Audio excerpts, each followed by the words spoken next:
If you found $100 on the street, would you pick it up or keep walking? Of course you take the money. So why do you keep picking winners and not betting on them?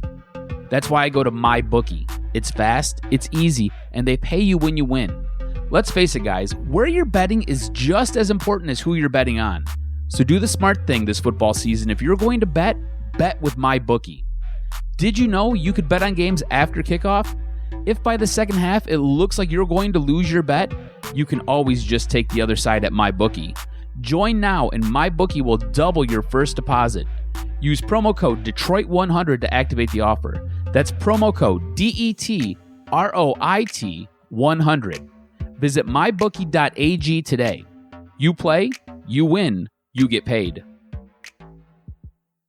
Fellas, I want to tell you about a product that can improve your performance in the bedroom. And what better way to improve the quality of your life than to please the woman of your dreams? Blue Chew brings you the first chewable with the same FDA-approved active ingredients as Viagra and Cialis, so you know they work. Blue Chew is the fast and easy solution for any man looking to enhance their performance and step up their game. You don't have to be one of those guys that finishes quickly, or you don't have to be one of those guys that, at the end of the day, regrets not having a great sex life. Blue Chew is prescribed online and shipped straight to your door in a discreet package, so no in-person doctor's visit, no waiting in the pharmacy, and best of all, no more awkwardness. They're made in the USA, and since Blue Chew prepares and ships direct, they're cheaper than a pharmacy. Right now, we've got a special deal for our listeners. Visit BlueChew.com and get your first shipment free when you use our special promo code Detroit. All you got to do is pay the $5 shipping and handling fee. Again, that's BlueChew.com. Promo code Detroit to try it free. Blue Chew is the better, cheaper, faster choice, and we thank them for sponsoring the podcast. Welcome in. I am your host, of course, of Wanna Bet, Shane Orling, and I want to apologize first and foremost. I want to get out in front of this. One, I want to apologize for the delayed release. Sometimes life gets hectic, but I made sure I did all of my homework, got all of my studying done, because we have a ton of college and NFL games to pick today. To get to run through so that you can win some more money this weekend. If you bet with me last weekend, we did okay. But I do want to apologize for a little bit of what went down last weekend with some of my picks. For one, Utah BYU, I misread. The spread was 6 points. It looked funny to me. There was something about that number. There was something about it being the Holy War. It all stood out to me as just this golden opportunity to really capitalize on something where I thought maybe Vegas just didn't get this right. It doesn't always happen, but occasionally you can spot a trend, you can spot something, and you can think, I don't think Vegas has this one. I don't think the odds makers got this one right where it needs to be. It happens, and it's an opportunity to capitalize. I thought that Utah BYU was that game. It was not. If we also look at some other games, two of the worst beats that we're going to see all season. I mean, I'm glad we got them out of the way week one, because that shit can't happen again.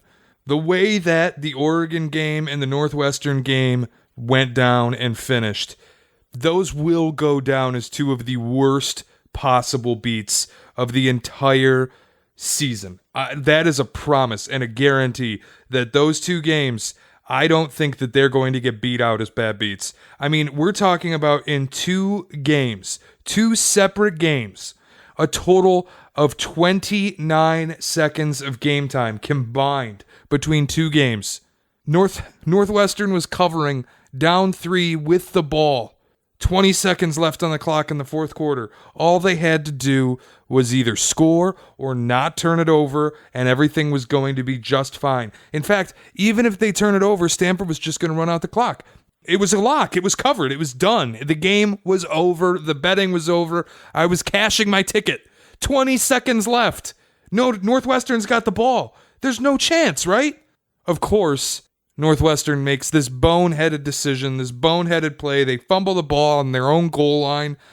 They can't recover the safety, and it ends up being a touchdown for Stanford, which brought the final score to 17-7, 10-point game on a 6.5-point spread, and Northwestern absolutely blew it And I'm still furious. I will never get over my anger at Pat Fitzgerald. Similarly, I will never get over my anger at Mario Cristobal and his dumbass Oregon head coaching style where he doesn't know how to coach with a lead and win games that he's covering and winning throughout. Last year, at home, Stanford, you should have kicked their ass and you let them get back in and beat you outright. They didn't just cover the spread, they forced overtime and they won. This year, Auburn, neutral site. You're winning 59 minutes and 51 seconds of game time. You are leading outright as a 4-point dog in a neutral site game against a ranked opponent on opening week. And you can't do it. You're up 21-7. And you let Gus Malzahn get back in the game and take your head off with a true freshman quarterback when you have a top 5 NFL draft pick at quarterback. What are we doing? It was the worst beat of the year by far. And I don't know that it's going to get beaten. 59 minutes and 51 seconds of leading the game outright as a dog in a neutral site against a Power 5 ranked opponent with an overrated coach coaching for his life and a true freshman quarterback, and you can't get the job done. It's abysmal. It's terrible. And Mario Cristobal should be ashamed of himself. He should be fired. He should be done at the University of Oregon because it happens every single year, and I'm tired of it. And I just had to get that little bit off my chest. I'm not nearly as mad at Northwestern as I am at Oregon because boneheaded plays are going to happen. They're going to cost you football games. This is college football. It's madness, basically. College sports are maddening because we don't know what's going to happen. Amateurism plays a factor. All of these different things play a factor. Coaching decisions, boneheaded moves, they all play a factor. Knuckleheadedness. It did in this game. And it burned me. And it pissed me off. And that's why I say, fuck gambling. With that, let's gamble. That's right. That's right. We're getting back to it. Week 1 is out of the way. Some bad beats. Some unfortunate things happen. Week 2 is going to be much better, folks. I've done more homework. I've done more research. I have a week of watching college football games under my belt. Oh, by the way, it's NFL Week 1. I've got 7 college football games. I've got 7 NFL games. Let's get to it. Let's do the picks. Kicking it off, it's the Ohio State Buckeyes laying 17 points at home against the Cincinnati Bearcats. Justin Fields is incredible. 4 touchdowns in the first quarter in Week 1. Dude was out of his mind. I know there was that mid-game drought where they couldn't figure it out against Florida Atlantic. I think they're going to be all right. I think they're going to find ways to get the ball in the end zone against Cincinnati. Cincinnati is not the live offense that Florida Atlantic was. They don't have Lane Kiffin as a head coach. They don't have kind of any sort of insider knowledge at that program. There's nothing that they can really bring to the table against an Ohio State team. I think Ohio State here with 17 points, they should be a 3-touchdown favorite. It should be 21. They're getting most of the bets. They're getting most of the money. It's a virtual lock. Lay the points. Ohio State minus 17. Wisconsin laying 35 against Central Michigan at home. Listen, this is easy. Central Michigan is really, really, really bad. Last year they were 1-11. Offensively, they were a disaster. Defensively, they were a disaster. They're only slightly improved on offense this year. This is a bottom 10 FBS football team, Central Michigan. One of the worst teams in the country. Wisconsin, with Jonathan Taylor, a Heisman hopeful. They looked good Week 1. They looked decent in the passing game. They looked great running the ball. I know it was a bad opponent. They should be a 50-point rout over Central. Central sucks.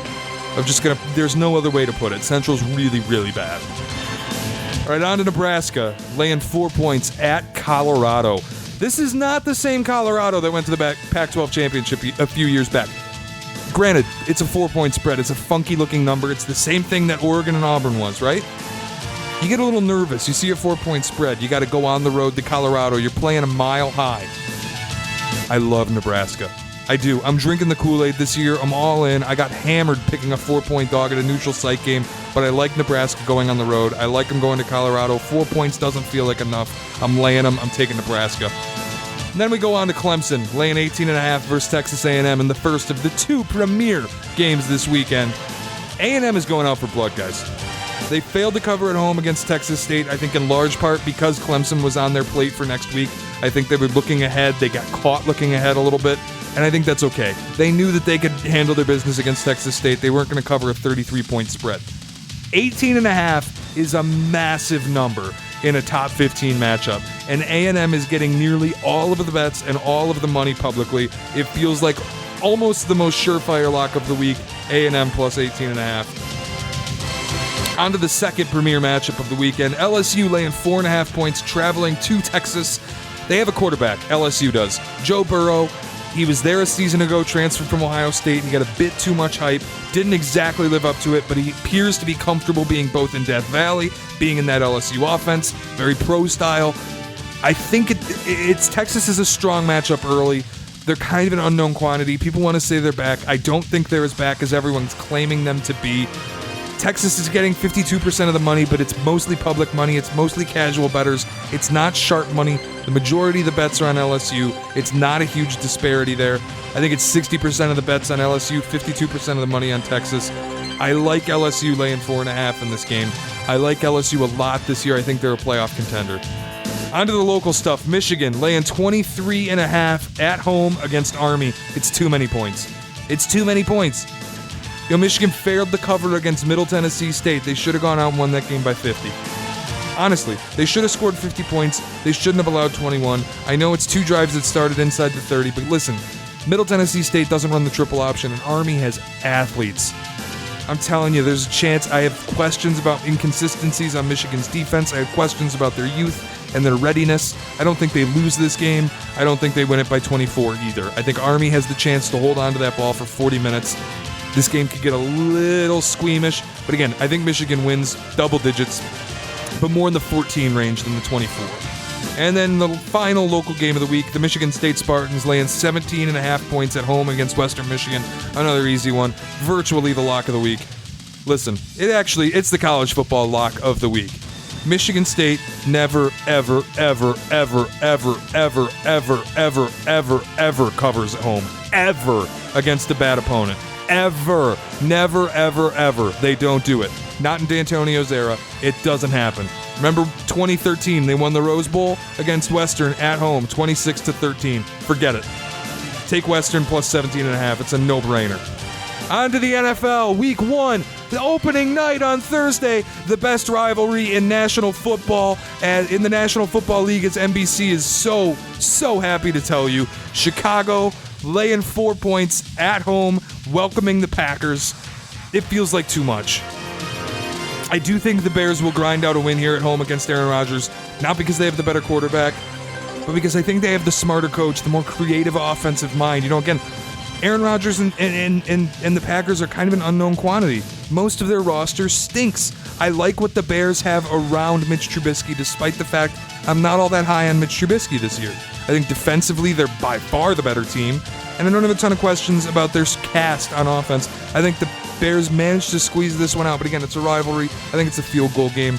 Take the Packers plus 4. On to Baltimore, laying 3.5 at Miami. I don't understand this number at all. I don't get this spread. Somebody in Vegas is asleep because this is printing money.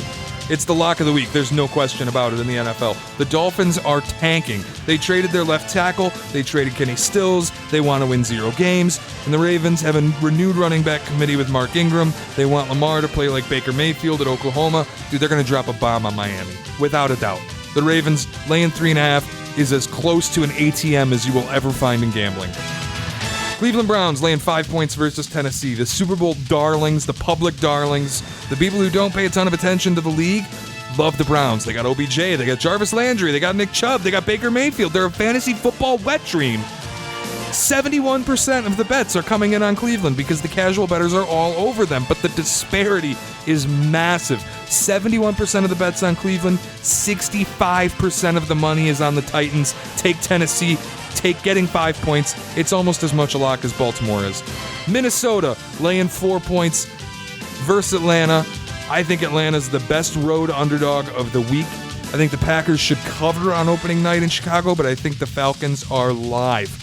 I think Minnesota's in for a rude awakening. I've got questions about their defense declining. I've got questions about their running back. I've got questions about their offensive line. And I have questions about Kirk Cousins and his ability to win a big game like this in Week 1.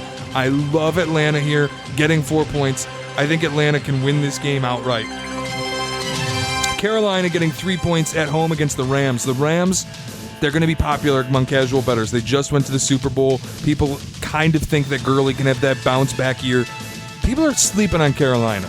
The Panthers were really, really good last year with Cam Newton having an MVP caliber season. He wasn't Mahomes, but he was as good as he was when he won MVP.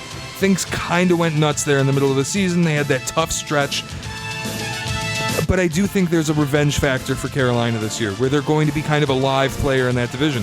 I think the Rams are getting old. I think Todd Gurley's knee is arthritic, and it makes me nervous. I don't know how many carries he can get per game. I think their defense is getting old. It's a bunch of aging stars on big contracts. I think there are lingering questions from the Super Bowl. I think we have Sean McVay in, I don't want to call it a prove-it year, but he does have to show something. And I think Carolina being at home as a dog, I love them getting 3 points. I think they also have a chance to win outright as much as the Falcons do as far as live dogs go. Sunday night, New England laying 5.5 at home against Pittsburgh. It's banner night, celebrating ring number 6. There's a 0% chance that the Patriots cover the spread. 0% chance they cover the spread. This game screams 2017 Patriots-Chiefs when the Patriots were blown out at home on banner night. I have no faith in them to cover. I'm not confident in them to win. I think Pittsburgh getting 5.5 points. Again, there's a lot of spreads this week where I'm wondering if Vegas is asleep. Banner night can be distracting, especially in New England. It often gets to this team. I think Pittsburgh getting 5.5 is a no-brainer here. And then here we go, the local game, the Lions laying 1 point at Arizona. It operates as a pick'em. Guys, the Lions rarely do well in the desert, but the Cardinals are really, really, really bad. And with a spread that operates as a pick'em, a 1 point spread, I'm taking the Lions. It's a no-brainer. That's Wanna Bet. Week 1 NFL, Week 2 college football. Let's make some money, folks.